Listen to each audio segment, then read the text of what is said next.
আলহামদুলিল্লাহি ওয়াহদাহু ওয়াসসালাতু ওয়াসসালামু আলা মান লা নাবিয়্যা বা'দা। সমস্ত প্রশংসা আল্লাহ সুবহানাহু ওয়া তাআলা। শুকর আলহামদুলিল্লাহ, দরুদ ও সালাম বর্ষিত হোক আমাদের প্রিয় নবী জনাব মুহাম্মদ রাসূলুল্লাহ সাল্লাল্লাহু আলাইহি ওয়াসাল্লামের উপর। আমরা সকলে বলি আল্লাহুম্মা সাল্লি আলাইহি আল্লাহুম্মা বারিক আলাইহি। সম্মানিত ভাই ও বোনেরা, আজকের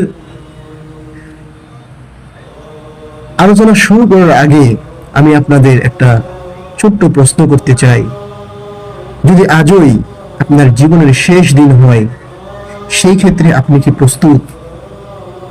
আপনি কি প্রস্তুত মহান আল্লাহ সুবহানাহু ওয়া তাআলার সামনে দাঁড়িয়ে হিসাব নিকাশ দিতে? সম্মানিত ভাই বোনেরা, একটু ভেবে দেখুন, আমরা সবাই এই দুনিয়াকে কত আপন করে নিয়েছি। এই পৃথিবীকে আমরা কতটা স্থায়ী মনে করি।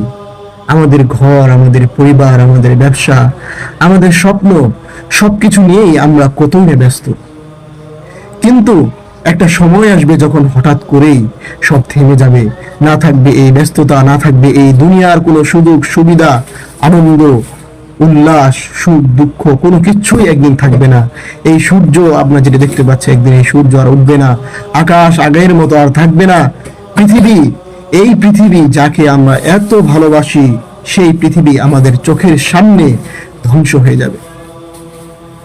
সম্মানিত ভাই বোনেরা, এই কথাগুলো কোনো কল্পনা নয়, এগুলো মহান আল্লাহ সুবহানাহু ওয়া তাআলার বাণী। এগুলো সেই সত্য যা একদিন আমাদের সবার সামনে আসবেই।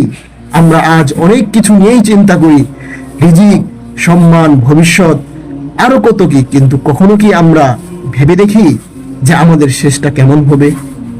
আমি আল্লাহর সামনে দাঁড়ানোর জন্য প্রস্তুত তো? একদিন আমাদের সবাইকে একা একা দাঁড়াতে হবে। কেউ পাশে থাকবে না, কেউ সাহায্য করতে পারবে না, শুধু থাকবে আমার কাজ, আমার আমল। তাই আজকের এই আলোচনা শুধু শোনার জন্য নয়, এটা আমাদের হৃদয়কে জাগানোর জন্য। আসুন মন দিয়ে আজকের এই আলোচনা গুলো শুনি আর নিজের জীবনের দিকে তাকাই।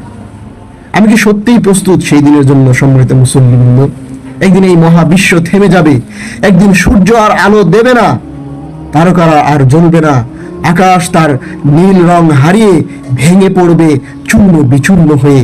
এই বিশাল পৃথিবী যাকে আমরা চিরস্থায়ী মনে করি, এক মুহূর্তেই সবকিছু ধ্বংস হয়ে যাবে।